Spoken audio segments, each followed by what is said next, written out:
Guten fucking Tag. That's right. It's your big bad devil daddy incognito in my motherfucking car because, well, I ran out of space. So here I am. But we are here to celebrate probably definitely my top three bands of all time. And that is Rammstein. And what better way than to have... I don't want to say it wrong, so I'm going to let you introduce yourself. It's FleischgewehR. I appreciate you. I appreciate you saying Rammstein too, and not Ramstein, like a lot of people do sometimes. Oh man, it makes me want to hurt every time I hear somebody say that. So, absolutely. Every now and then, I send out a reminder on our Facebook page how to pronounce it right. So, well, the whole band is, or not the whole band. We're missing our drummer tonight, but the rest of the band is here. So, bassist and I are hanging out, and then Steve is over there, the guitarist, and then Will is the other guitarist, and then Ryan is our glitter boy on keys. Well, got to have that. That just makes things more interesting. Before we get into the world of Rammstein and how you guys got together, we're going to take a quick commercial break over to our brothers at Villain Arts Tattoos, which I am proud to say that myself and Mischief will be making our appearance this month in 1 week. Check it out.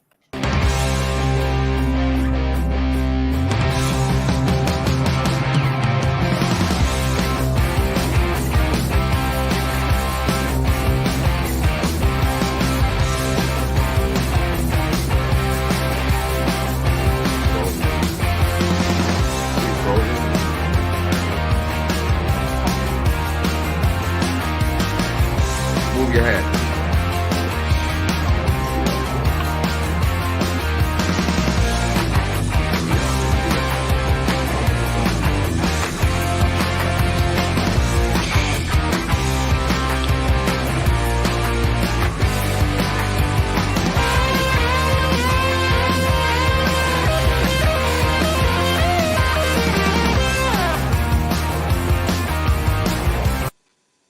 That's right. We are back. Like I said before, myself and Mischief will be at Denver. No, not Denver. Damn it. Kansas City. Man, we go so many places on tour. We tend to forget all the time. Looks like we lost part of us, unfortunately, but they'll be right back. All right. So how y'all doing tonight? Great. Good. Not too bad. Awesome. These guys I kind of discovered when I was in an industrial metal band back in, I think it was 2017. I met y'all the first time. Played down in Columbus. I forget the name of the place. I think it was called King's Forge or something like that. Avenue 5, probably. That's it. Yep. Like I said, I've played in so many different spots. And man, just was totally blown away by y'all. Just to give you everybody out there in I almost said the wrong name. Let me try that again. In Black Flame Land. Just how powerful these guys are.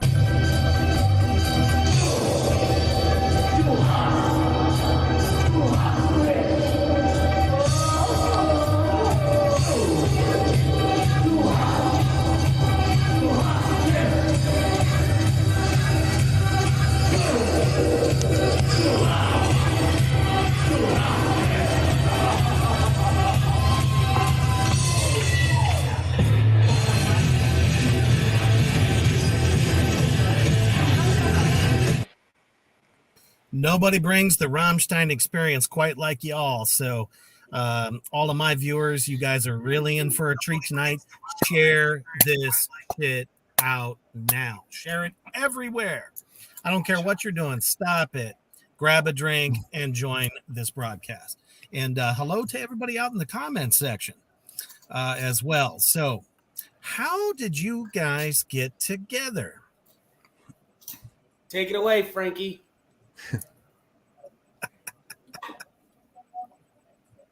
Uh-oh. We don't have their audio? Well, I'll get it started. Having some trouble. Me and Frankie, we worked together at he was my chef at a golf course, and we just started working together and hanging out and discussing music. And obviously, the first thing I asked him was, "Do you know that band Rammstein?" And he said, "Of course, I know Rammstein." And right. And we just started listening to it, and he started singing along to it. And I was like, "Dude, you sound a lot like that guy, you know?" And he's like, "Of course, I'm German." And I was like, "No, your voice actually sounds like the guy." And I went home and started playing around with it. I was real into System of a Down at the time, so I started playing around. I was just like, "Hey, I think I can definitely play this stuff." I was like, "You can definitely sing this stuff. We should make a band." And that's pretty much how it started. Nice. So obviously Frankie was already a fan of Rammstein. There he is. Okay. Yeah, as a German, right? I mean, I got introduced to it. Oh yeah, I think that's great. Though. Yeah, I got introduced to them, obviously, you know, right when they came out, right? I mean, they were all over, you know, the radio station and MTV back then in Germany, right? Of course. All my buddies were, "Hey, have you heard this new band, Rammstein?" Yeah, of course, right? I checked out Engel. I remember the video of Engel because it reminded me of From Dusk Till Dawn, right? They stole a couple of the sequences there, right? And I was like, "Oh, this is so fucking cool, man!" Whoa, right? So, yeah, I was a fan right away because it was different, right? It was metal music and industrial, and I've been a metal/industrial fan, you know, all my life. So I was like, "Yeah, this is actually pretty cool, right? What they're doing there." So. Absolutely.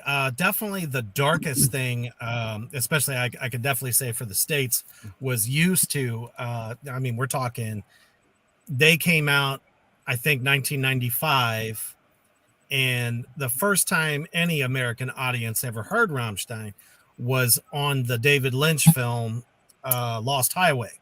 Yeah. And that the title track, you know, is playing. And I remember, because I watched the film. I think I was like 18. Yeah, me too. I love it. Graduated. Yeah, watched it, and I mean, I was loving the film. And then all the fire blew up in the hallway. All of a sudden, you just jun jun jun jun jun jun. I'm hooked. Gotta know who the hell this is. Waited to the end of the film, watched all the credits, and there was the name. I was like, I gotta find out who these motherfuckers are. Man, it's been a love affair for me ever since. And you know, I always wondered, you know, could anybody do a tribute band for them? And, you know, until I discovered you guys, there was nobody that could do it. And, you know, as well as you do it. So thank you. It's a tall order. You guys are going on almost. Too, right? Yeah, right. Especially because of their big stage show. Exactly. All the pyrotechnics and the theatrics, but you guys actually kind of bring a little bit of that. As a matter of fact, I captured a couple of moments. Let's see here. So here's a picture, and even you try to do some of the different outfits that Till does. Yeah, of course, right? I mean, most venues, they shut down the pyros, right? The minute we introduce ourselves, they're like, "Yeah, you guys can play, but no fire, please," right? So we try to make up with them the theatrics, right? And outfits and whatnot, and makeup and whatnot, right? Those are the ideas, right? To at least copy what they're wearing, right? So I try to mimic Till to a T or whatever I can do, right? And the rest of the gang as well. Including gigantic penises. Yeah, like this one behind me, right? I mean, you know, everybody has to have a token phallus somewhere, right? Exactly. So did you happen to see yourself here almost 10 years later still doing this? Well, actually, not really, right? Honestly, if I look back now, Steve and I, right, were like the only two original members. And I was pushing him back then a little bit to play more shows because we had the idea, not to oversaturate the market. We only wanted to play like maybe 3, 4, 5 times a year, right? And I am the grandpa of the band, right? I always told him, I said, hey, I might retire soon, right? Let's get in as many shows as we can, right? And but I'm having so much fun, and I cannot see myself retiring anytime soon, right? And so we also have a couple of band friends in bands that are a little older, and they're like my role models too, right? I mean, if you look at the Stones, right? Look at Keith Richards and Paul McCartney, the Beatles, right? 75, 76, 78 years old, and they're still touring and doing it, right? So I think we got plenty of time to still do this, right? So it's been 10 years now that we've been playing out, right? And we established somewhat of a following now, right? People actually come to see us, and it's we've been growing a lot, right? It's a pretty good feeling, right? I don't think there's ever been a show that you guys didn't pack the place out. So, it's nice, the other thing. There's been a couple. Sorry. Yeah, the other advantage that we've had was like Rammstein didn't tour the US for like 10 years, right? So of course everyone was eager to at least get a piece of Rammstein, right? So we're only like a tribute band, obviously, and a small piece of it. But at least there was a niche for it for us, right? And we were like, hey, they haven't been here in 10 years, so let's do this, right?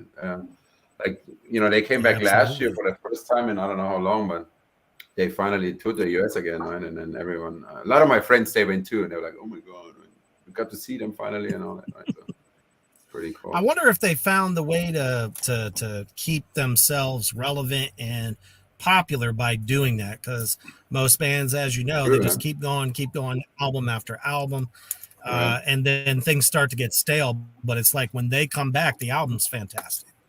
Yeah. So they manage. They have a good management behind them, it seems, right? Because every time they come up with something, right, it has an impact, right, an immediate impact on everything, right? I remember the snippets of some videos sometimes, right? They only show us like a minute, and then say, "Oh, we're gonna come up with a new album," right?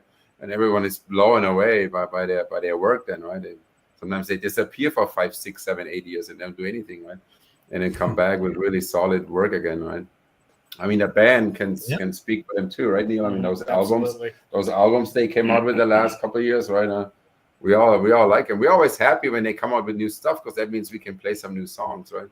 Not just do Haas and Feuerfrei, right? That's like bands like man, while a lot of. Do you guys find that extremely annoying? I don't. I personally don't. People are always wanting to do Haas and Feuerfrei.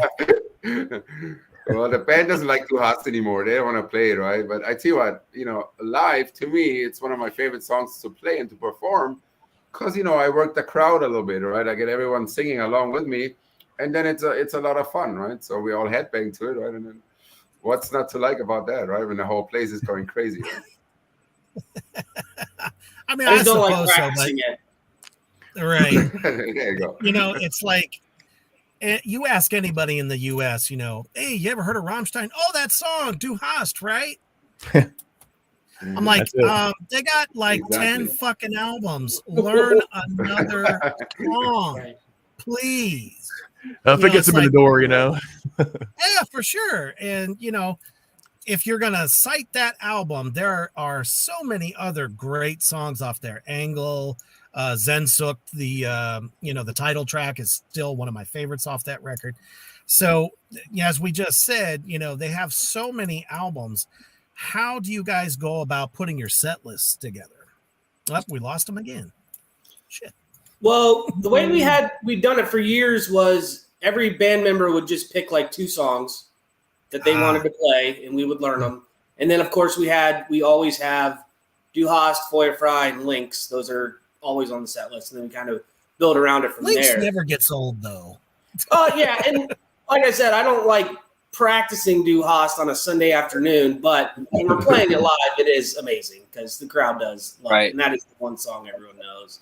But recently, the set list we've been gearing them more around what Rammstein's doing live. Like we basically mimic their set list of what they're doing at the moment, which is why right now the song Rammstein is on our set list and Saints Up, which we haven't played for a while, so that's pretty exciting. So I guess my biggest question when it comes to that, have you played anything off of Liebe ist für alle da? We started the band is when that album came out. So our first set list was very Liebe heavy, and Liebe heavy, yeah, that's right. Usually Sone's on there, Pussy. That's a staple as well. I think we played pretty much all of them. Yeah, I really think that like Gestorte is like one of the songs we play best live. We always crush that. I come over on Steve's side of the stage and we just crank it. It's so badass. Yeah. Absolutely. I mean, Weidmann Teil is another good one of that album, right? It always gets a crowd going too, right? They always sing along to it, right? During the chorus part, which is nice. Have you guys ever heard the black metal remix of Romlied? No. Did do that or Christoph, the drummer, did a remix of that. And it's like all like blast beats through it. Oh, wow. And I was just like, wow, this is the coolest shit ever. That's one of my favorite songs too. I love playing that one. Hell yeah. I mean, every single one are really anthems in their own way. True, yeah. A lot of them, yeah. A lot of them are, yeah. For sure. Well, let's just kind of go around the band. Steve pretty much told us his. How about you, Will? What's your favorite Rammstein song to play? Actually, my favorite Rammstein song is America, believe it or not, but I'm not doing that one now. And rightfully so. But yeah, that was one of the ones that I saw these because I'm the newest member in the band, and I'd seen these guys play several times before, and they always had killer shows, so I was really stoked when they, reached out to me. And the last show I went to, they played America, and Frankie let me sing. He put the mic up to me. That was pretty cool. So I thought that was a memorable experience. We also have Will with us too. So thanks, Neil. Yeah. Trust me, we'll get to that in a minute. How about you, Ryan? I think my favorite one to play live is Pussy. Because he's a pussy magnet. Right. Hey, he said he was going to come on the podcast naked. Dude, you're still wearing clothes. What the hell? I know. Take your shirts off. Come on. That might be illegal. Undress now. You're 18, right? No. So one of my longtime viewers has a question for you. What is your question, Kyler? When that pops up, I'll ask you guys. All right, cool. How about you, Frankie? What would be your favorite song to do live? Like I said, I mentioned Du Hast, right? I'm always excited to sing something new, right? So right now, Ameda Tristan is one of my favorite ones because it's the opener, and it sends out a good message right there, right? It's got those killer guitars, right, when they come in. It's a little slower, but I love the lyrics of it and the whole dynamic of the song. So, that's probably one of my favorites right now. Right on. And then I forgot your name. I'm so sorry. Neil is next to me. Right next to. I'm the bass player. Most people think I'm a roadie and not actually in the band anyway. So. That's fucked up. Bass players do actually, and they're both off the new album. They do a song called "Okay." It's just a really busy bass line. It's a lot of fun, and then the song "Adieu," it's just slow and grungy and heavy, and every time we play it, I still get shivers. So I can't wait to do that one live. Nice. Are you smoking right now, Steve-O, on the podcast? Nope. Come on. And you called him out in front of all these people. Of course. Hey-o. I'm in my house, not your basement. I'm allowed to. I really feel like I'm out of my element because usually I have a good whiskey with me, and I'm dry as a bone at the moment. Damn it! We got some whiskey here in Columbus, Ohio, man. Yeah, I actually left Ohio 2 years ago.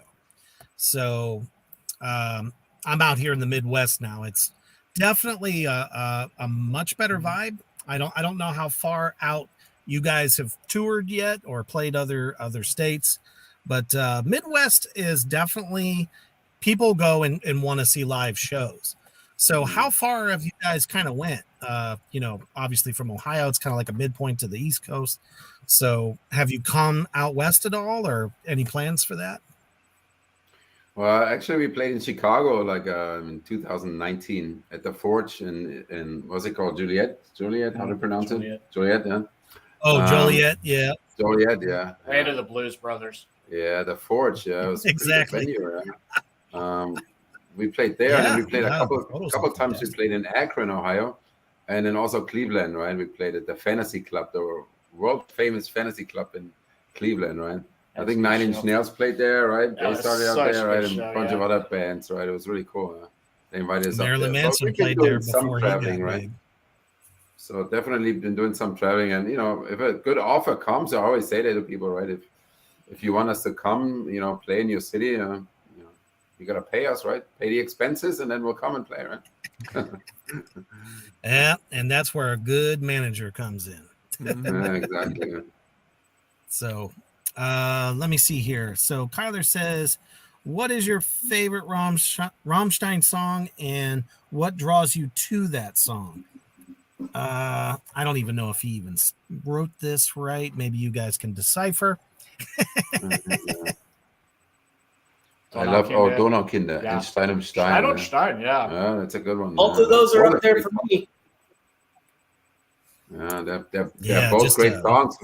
We've been playing both of them live a lot, right? Actually, Stein um Stein we just got rid of it. Like, what was it, 2 lists ago? Yeah, maybe for Kyler we need to put that back in.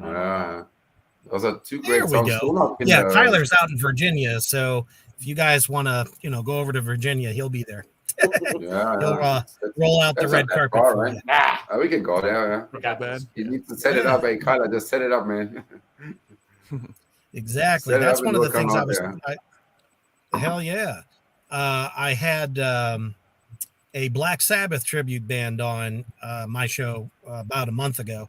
And I'm like, there's no reason bands like you guys, especially yourselves, people are hungry for it. I'm telling you, you'll probably sell out just about every place you go. As long as, obviously very good at those songs. And you guys nail it every fucking time. Not just from when I saw you guys perform, but even just, they have a YouTube channel. So check them out on YouTube as well if you want to see some of those live performances. There are promoters looking for bands like yourselves all the time. So I think, that is definitely good tribute bands don't get enough spotlight. People are always saying, well, it's not original music. I'm like, well, Rammstein didn't come around for, like we said, probably 10 years or so. Came for just a little bit and got the fuck out. I don't blame them, because you don't want your creativity stifled. And America kind of has weight on your head. So I really wish I could have made one of those stadium shows. I watched them play in Russia via YouTube, and it was just awesome. I wish I could have been over there, Wow. So, and we talked a little bit about how you guys are kind of trying to create the same atmosphere at your shows. So what kinds of things have you done to, obviously you can't do the big pyrotechnics and all that stuff, but what have you done for the viewers out there to kind of bring the Rammstein experience? Well, we played several shows where the venue allowed us to bring a little bit of fire and pyro and sparks, right? There was a King 5.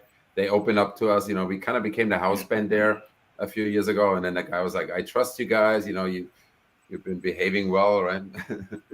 So I'll let you do a few things, right? So then we did, right? So we invited some people to join us on stage, right? And there's one time in Akron, we had a fire spitter too with us, right? Remember Lita, right? Oh, yeah. So, there was a couple of times the venues were like, giving us the okay. And of course, right, it looks like, almost like the real deal then, right? If you have somebody spitting fire right in front of your stage, right, it looks pretty cool. During Floyd Fry. You're almost stoked, right? Nice. It was a pretty good experience, right? But like I said, most venues, they hear pyro and then they say no, right? They cringe a little bit. It's Like, a liability. Liability insurance thing and all that, right? White snake. Yet they want to make money. Oh, it was Great White actually, right? That's like why the band is going to pack your venue out.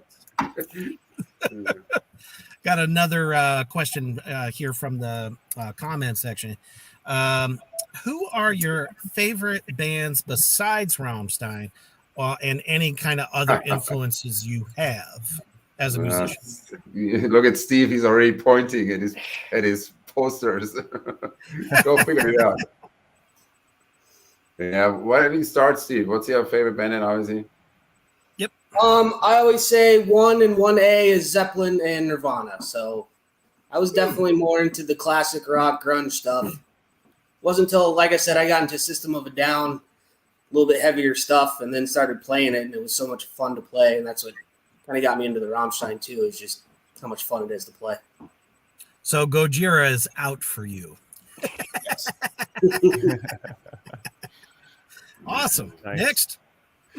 Well, for me, it's mainly. I mean, I'm a huge Iron Maiden fan. Queensryche, Judas Priest, that kind of. Yeah, that's way in my wheelhouse. But Nice. newer stuff. I mean, I'm into like Scar Symmetry and a lot of the Swedish death metal stuff. Yeah, I'm really into that stuff. Progressive stuff. Something about Sweden. Some of the best man. fucking music in the last 10 years comes out of there. Every It's time, fucking man. crazy. It's something in the water over there. It is, man. Or the snow. For sure. Me, How about you, Frankie? Yeah. Oh, okay. Then never I mind. thought. Over to Ryan. I think what my favorite band of all time is Depeche Mode, right? Nice. When I was like 16, 17, and they came out with their electronic shit, right? I was like, the fuck is that, man? This is so fucking cool, right? I couldn't believe it. And I stuck with those guys now, right? They just released another new album, right? And it's fantastic. And it's been like 40 years. So they had a big influence on me, like, musically and all that. But I also, like Will said, right? I'm also like a metal fan, I saw Maiden, right? Judas Priest, except from Germany, obviously, right? Those bands, right? Oh, they don't get enough love. Yeah, and then I like The Cure, of course, right? Sisters of Mercy, those goth bands too, right? They had a big influence on me too. Oh, hell yeah. Did you ever get into the Scorpions? Yeah, for a while until they came out with Winter Change, right? And I was like, so as soon as they came out, was light. That to me now. They were done for you. That song was too late, man. I feel that. Well, I don't know. Maybe they felt that they were able to get like a lot of new listeners that were not into them, and the money, obviously the money. Money is always a motivator for bands. Those power ballads were so popular in the 80s, right? So let's come up with a few, right? So, Neil, for hair bands. Those fucking assholes. It was definitely not a Poison, Warrant. Wasp. Wasp at least had fucking attitude. They didn't look like a bunch of chicks up there. What about Motley Crue? How do you feel about Motley Crue? If they would have stuck to their original plan with the first record, then I would have loved it, because I mean, there's a couple songs off of the Shout at the Devil record that's okay. Right. They didn't actually come back with balls until Dr. Feelgood. And then everything just kind of they got super popular again all of a sudden. And they just kept making shit rock songs, in my opinion, until Vince Neil left the fucking band. And they got in a guy named John Corabi. That album, so underrated. What a great fucking record. But yeah, they need to stop. They got to stop. Just like Guns and Posers, they got to stop too. Damn it. It's hard, man. I'd much rather see fucking AC/DC. Yeah, it's hard to leave the grand stage though, right? It is, and I feel that, but some of them probably are on, marriage number 4. They're paying alimony and child support out the ass, so they're like, oh shit, yeah, I'll go out there again. I don't know if I can fit them leather pants though. But moving on. More Neil. influences. To a lot of kids. I mean, I'm a bass player, so Steve Harris and Cliff Burton were gods to me. So early Metallica. Yeah. Steve Harris, Early first time I heard Metallica. Phantom of the Opera, I about had a heart attack. I'm like, that guy doesn't use a pick either. Oh my God. But I mean, Insane. I'm all over the place. I love jazz. I love Miles Davis, Steely Dan, Marcus Miller. But then I love Dimmu Borgir and any kind of black metal. So yeah. Nice. I don't pigeonhole myself into one thing or another, you know. I'm not much for labels myself when it comes to all my influences. How about you, Ryan? I grew up listening to a lot of Kiss. I loved Kiss. I thought they were so cool with the theatrics and stuff and the makeup. And a lot of that plays Rammstein's getting out. They do the makeup and the theatrics. Kiss. But when we a lot of that stuff. When we break it down, though, were they just a gimmick, or do you think the music would actually stand? I've been saying that for years. Oh my God! The makeup. We have this debate every band practice. Yeah, we actually banned like Kiss T-shirts at the band. They do a Kiss cruise. They have a Kiss coffin. Come on. My thing is honestly, if their aesthetic matched their music, I would love them so much more. Fair enough. Yeah, I agree. We always tell Ryan the same thing, right? Sorry, Ryan. The outfits and all that, but the music was just kind of. Their contribution. Although I really must say though, Ace Frehley is a damn good guitar player. I love Ace Frehley, one of my all-time favorite guitar players. Easily. Definitely. I like his solo stuff. I know he just came out with a solo record that was pretty fucking good. So. Yeah. All his solo stuff. So it's like all these, influences kind of. I bet you. Do you think it comes out on stage? Oh yeah, for sure. When you're playing, even though you're playing Rammstein songs, like maybe it's Attitude or. Definitely, yeah. Yeah. Yeah, one of my big things is I got, because when I watch bands, and one of the things I liked about FleischgewehR a lot was, is people doing stuff on stage, really putting on a show. I think that's a huge part of the show, which is why I think Kiss was so cool too. I'm with Ryan on that, but but I mean, like I said, it's a big part of the show. Nobody wants to go see everybody just standing around, So I mean, for me, and honestly, a big influence for me was, believe it or not, the movie Purple Rain. I watched when I watched Prince and his band and what they did on stage, moving around and stuff like that. I saw that. I said, man, that gives me a feeling, I have to do that, when I'm on stage as well. Cause I know that everybody else feels that kind of a thing, so I think that's huge. Absolutely. No, I can dig that.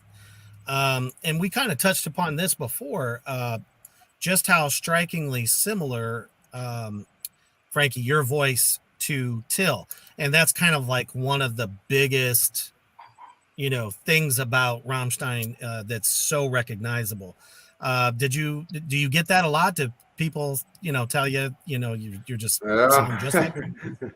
It's funny you mentioned that, right? Because as Steve mentioned earlier, right, I had no idea, right? I just sang along to the songs all the time until he pointed it out and said, you kind of sound like that guy, right? I was like, yeah, I don't know, really, do I? And now, sometimes we when we pick up new songs, we play along to the song, right? At the band. Mm-hmm. Oh, here we go. We're still on, yeah. Yep, and then, so I sing on top of Till's voice then, right? And then sometimes the band tells me we couldn't tell which one is who, right? But nice. So I guess it's a compliment then, right? Oh, sure. Absolutely. Are we frozen again? Looks like everyone is frozen again. Move a little bit. There you go. Steve looks all frozen. So there we go. Looked like everything froze for a second again. Yeah, I mean, it's just like Typo Negative and October Noir. The lead singer of October Noir strikingly looks and sounds just like Peter Steele. So and it's obviously I love those guys. Oh man, the fans, are just they're following them literally everywhere. Absolutely. So I do don't know. the I guess I just fans got react lucky, to right? you the Have same like way? the same tone of voice, I guess, right? Until Do you get a lot of fans that are really we're frozen again. basically saying the same thing? Bad connection. Are we frozen? Oh no, Frankie. I don't know. I'm good. I'm good. Yeah, Frankie. I was gonna say everybody else is doing well. That basement connection All right. is. Yeah. Penis is taking up all the bandwidth. So, Steve, would you say that the crowd responds to Frankie's voice in that same We're back, manner? right? Yeah, when you have a dude that's 6'7" with makeup on staring at you and screaming in your face, it generally gets a good response. Yeah. Which actually, Till is not a very tall guy, from what I understand. No, he's but he's stocky. beefy. I think he was a swimmer, right, Yeah. Frankie? He's ripped. That's right. Yeah. Or he was, yeah. Yeah, was ripped. Yeah, for sure. I mean, not he so was, much yeah. anymore, but Well, he's not. sure. He's no spring chicken anymore either. Age is catching up to him. Oh yeah. For his age, Yeah. he looks great though. Yeah. Oh Right. no, absolutely. Especially when I think he stopped as much drinking as he was doing. It's like it really does. Like he lost a lot of weight because there was a couple of tours there around the self-titled record when that came out a couple years back. He was looking kind of like like he had a little gut on him. I was like, holy shit. And then I started, I read a lot of fucking interviews and reviews and stuff, and they're like, yeah, he had a real bad drinking problem. I was like, that might be why he knocked the guy out at the hotel over his lady. Might have been a little too much on the sauce. And that's okay. If you can't control it, then don't do it. But if you can control it, by all means, enjoy. Mm-hmm. Yeah, if you can be slashed, be slashed. I don't know how he's fucking moving around. Anyone that takes a bottle of Jack Daniels like that all the time to the head, it's like, how are you still breathing? I mean, look at us. And plays better when he's like that, which that makes no sense. Because I don't. That is so fucking true as well. I agree 100%. Hell yeah. Let's see here. So, what are your plans for the future? Take over the world. Uh-oh. Stop the fucking war in Thought we were Russia. frozen in time for a second. No, we're not. I mean, we don't really make plans, right? We just take things as they come, right? And we got a couple of shows lined up for this year, right? So the next one is actually this coming Saturday. We're playing at Germania, which is a German club downtown in Columbus. Oh, nice. And then we have a second show scheduled there in July again. And then that's it so far. We have a couple more things in the works, right? But nothing in concrete yet. But again, like we said earlier, we don't want to oversaturate and play out every weekend, right? Mm-hmm. So we play like every 3-4 months, right? We play a few shows and then that's it. No, that makes sense. But I see what the calendars are still open for shows in Virginia and all that, right? So, yeah, that's what I'm saying. Indiana, Kentucky, right? Or Akron. I could see you guys playing in Pennsylvania, New York. Pennsylvania. Actually, I tell you what, Reaper. Before COVID, we had a bunch of invites, right, to go to New York City, Harrisburg, Pennsylvania, Akron again, Cleveland again, Cincinnati. Obviously, everything fell through with COVID, right? And then we just kind of started again, right? The last couple of years, playing out again and all that. You know how it went that last year, so it was kind of hard for sure for bands to play out and all that, right? So. Yep. So we'll just see, right? Whatever offers come our way, and then we won't say no, right? If again, like I said, if the expenses are covered, right, it's all good. We don't want to get rich, obviously, right? But just want to play out and have a good time and represent Rammstein as good as we can. Hell yeah! That's why you guys do what you do. That's why any musician does what they do. In a way, we're always trying to honor, the bands and stuff that got us into what we do now. I mean, of course, I play doom metal, so Black Sabbath and Down, Corrosion of Conformity. Those are the bands that really, you know, drive me to do what I do. But speaking of good management, let's take a quick commercial break to check out all of the talent I have at Reaper's Underground Productions Management. Check it out. Maybe.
All right, and that's just some of the bands that are currently on Reaper's Underground Productions. So any bands out there that are looking for some management and promotion, definitely check me out. All right, so as we bring it to a close, guys, what would you like to say to your existing fans out there and all the fans you've made here tonight? Well, I'll tell you what, you know, we've been doing this for 10 years now, and I call them the followers, right? And I tell you what, over those 10 years, we built some really great relationships with people, and I'm so grateful. We are so grateful that they're coming to the show, supporting us, right? I make sure I talk to everyone afterwards, right? We take photos with everyone, and, you know, it's really, really getting to know those people too. And actually, some of them we became friends with, right? So it's been so positive, this whole project, right? Those 10 years. So I am nothing but grateful because, like you said earlier, it's not my music, right? It's somebody else's music that I'm only singing, right? And performing. But yeah, we're super grateful for, you know, bringing it to life. Followers that we have, right? Hell yeah, absolutely. I definitely, like I said, I absolutely love you guys. I must have you back. You know, definitely keep us here at the Underground informed of all the shows and stuff you got coming up. Appreciate you taking the time. Sorry about the little bit of technical difficulties at the beginning, but we got there. So thank you all so much. And thank everybody out there in Black Flame Land for, you know, stopping by and checking this out, and definitely let everybody know, share this out. But the most important thing is stay heavy.